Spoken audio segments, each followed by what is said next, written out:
Halo semuanya, kembali lagi bersama gua di pembahasan pengaruh politik pembangunan terhadap kesejahteraan masyarakat di Kecamatan Walantaka.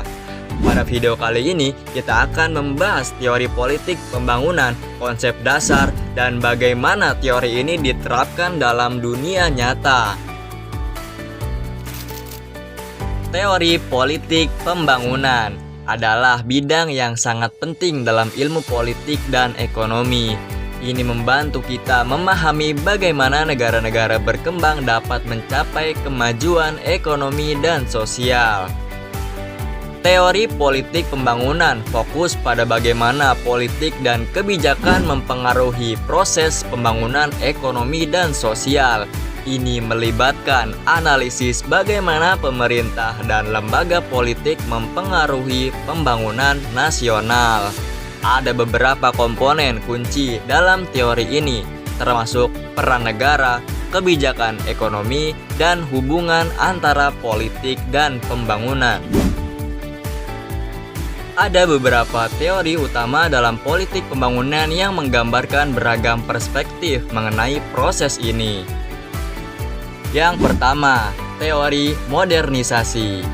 Teori ini berpendapat bahwa pembangunan hanya dapat terwujud melalui proses modernisasi yang seringkali diukur dengan menggunakan parameter khas negara-negara barat. Dari sudut pandang ini, pembangunan politik mencakup pergeseran dari nilai-nilai tradisional menuju nilai-nilai modern seperti demokrasi, efisien sistem, birokrasi, dan industrialisasi. Pemerintah memiliki peranan yang sangat penting dalam mendorong terjadi perubahan sosial yang meliputi pertumbuhan ekonomi, perkembangan teknologi, dan juga pengaruh budaya. Yang kedua, teori ketergantungan. Teori ketergantungan menekankan ketidaksamaan dalam kekuasaan ekonomi antar negara-negara maju dan negara-negara berkembang.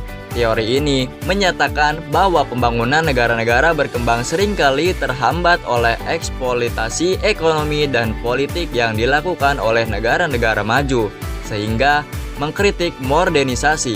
Di sini, politik pembangunan didefinisikan sebagai usaha untuk mengurangi ketergantungan pada negara-negara industri dan menciptakan kebijakan yang lebih baik. Yang ketiga, teori negara pembangunan. Teori ini berpendapat bahwa negara memiliki peran yang aktif dan sentral dalam mendorong pertumbuhan ekonomi dan pembangunan. Dalam teori ini, negara dianggap sebagai aktor yang memiliki kemampuan untuk merumuskan dan melaksanakan kebijakan pembangunan yang fokus pada pertumbuhan ekonomi. Mereka menggunakan kekuasaan politik mereka agar bisa mengontrol sektor-sektor ekonomi tertentu. Beberapa negara Asia Timur yang dapat menjadi contoh nyata dari teori ini antara lain Jepang, Korea Selatan, dan Taiwan.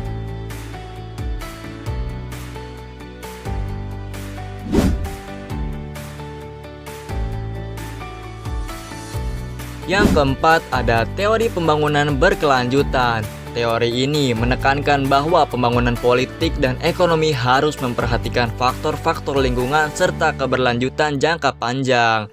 Jika pembangunan tidak memperhatikan keberlanjutan, akibatnya akan timbul ketimpangan sosial, kerusakan lingkungan, serta krisis politik di masa mendatang. Untuk alasan tersebut, kebijakan pembangunan politik perlu mengintegrasikan aspek-aspek keadilan sosial, lingkungan hidup, serta ekonomi secara serentak.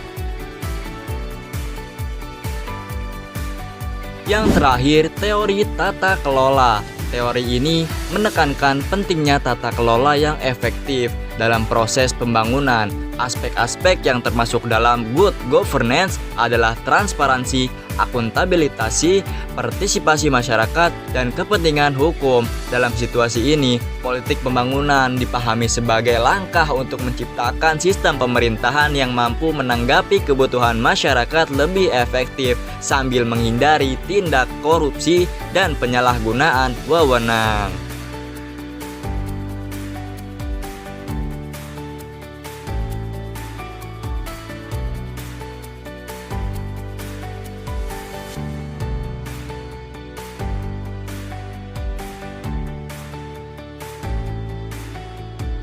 Dengan memahami teori-teori ini, kita bisa lebih baik menganalisis bagaimana kebijakan politik dan ekonomi mempengaruhi hasil pembangunan di berbagai negara. Oke semuanya, hari ini kita telah membahas beberapa teori utama dalam politik pembangunan, termasuk teori modernisasi, ketergantungan, dan dunia sistem. Kita juga melihat bagaimana teori-teori ini diterapkan dalam konteks nyata. Jika kamu suka video ini, jangan lupa untuk memberikan like dan subscribe. Jika ada teori lain yang ingin kamu ketahui atau jika kamu punya pertanyaan, tulis di kolom komentar ya. Terima kasih sudah menonton dan sampai jumpa di video berikutnya. Bye-bye.